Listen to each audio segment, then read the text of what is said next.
ராமசாமி ரொம்ப சுருக்க சொல்லுங்க. மத்த ரெண்டு பேரும் சுருக்க இல்ல என் நேரத்தையும் எடுத்துட்டாங்களே. நான் எக்ஸ்பிளனேஷன் உங்களுக்கு நான் இந்த இது இல்ல, நீங்க எவ்வளவு நேரம் எடுத்து பேசுறீங்கன்னு திருப்பி பாருங்க.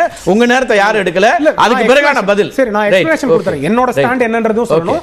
இஸ்லாமியர்களுக்கு ரிசர்வேஷன் கொடுக்க கூடாது, அவர்களுக்கு வாய்ப்பு கொடுக்க கூடாது அப்படின்றது கிடையாது. நான் சொல்றது காங்கிரஸோட ஸ்டெடி ஸ்டாண்ட் என்ன.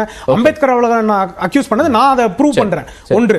இரண்டாவது, ராஜீவ் காந்தி இந்திரா காந்தி அவர்கள் கரீபி ஹட்டாவ் சொன்ன போதும் அதற்கப்புறம் அவங்க ஆட்சிக்கு வந்து என்ன பண்ணாங்க, 1980களில் திரும்பி ராஜீவ் காந்தி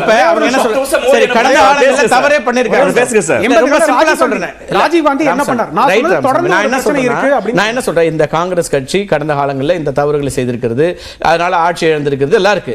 இந்த தேர்தல் அறிக்கை 2024க்கான தேர்தல் அறிக்கை கொடுக்குறாங்க. இந்த தேர்தல் அறிக்கையில் என்ன தவறு இருக்கு, அதுல இந்து முஸ்லீம் சொல்றாங்களா அல்ல பிரிவினை பேசுறாங்களான்னு சொன்னா அது ஒரு லாஜிக்கலா நம்ம பேசிட்டு கொண்டு இருக்கோம். கடந்த ஆளுங்களை அவங்க தப்பு பண்ணாங்கன்னா அதுக்கு மக்கள் அதுக்கான முடிவு எடுத்துட்டாங்கல்ல. தேர்தல் அறிக்கைக்கே போகணும்னு அவசியம் இல்லை. ராகுல் காந்தி அவர்களோட பிரச்சாரம் என்ன அது ரெண்டையும் பேசுங்க. ராகுல் காந்தி அவர்களோட பிரச்சாரம் கேரளாவில் பினராயி விஜயன் அவர்கள் சொல்றாரு சொல்றாரு. ஒன்று.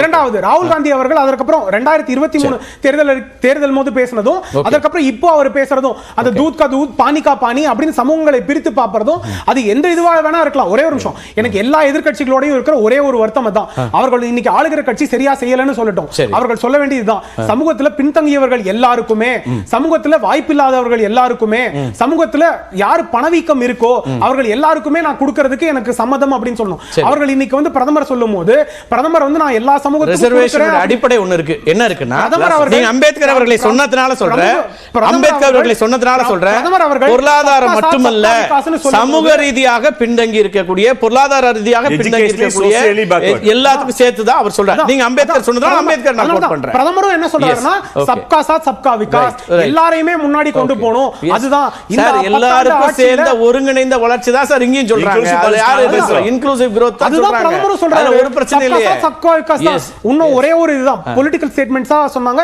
அதாவது பாரதிய ஜனதா கட்சியின் தலைவர் இன்னைக்கு பிரதமர் வேட்பாளர் நரேந்திர மோடி அவர்கள் வந்து இத மட்டும் தான் பேசுறாரு. அவர் 36 நிமிஷம் கோயம்புத்தூர்ல பேசினார், 36 நிமிஷம் ராஜஸ்தான்ல பேசினார், 24 நிமிஷம் இது கோயம்புத்தூர்ல பேசினார். இவர்கள் வந்து ஒரு அரை நிமிஷத்தை எடுத்துட்டு அந்த அரை நிமிஷத்தை மட்டும் பேசிட்டு இதுதான் பொசிஷன் அப்படி அவங்க சொல்றாங்க. அந்த ரிசைனிங் இதெல்லாம் நான் சொல்றாங்க. இல்ல அதுல என்னன்னா நீங்க சொல்றதெல்லாம் கரெக்ட் தான். ஆனா ராஜஸ்தான்ல எவ்வளவு நேரம் பேசினார் நீங்க? நான் கணக்கு 36 நிமிஷமா. சரி, 36 நிமிஷத்துல அவர் பேசிய உரைகள்ல சில வார்த்தைகளை நீக்கிவிட்டு பதிவேற்ற செய்றாங்க அவருடைய இணைய பக்கத்துல.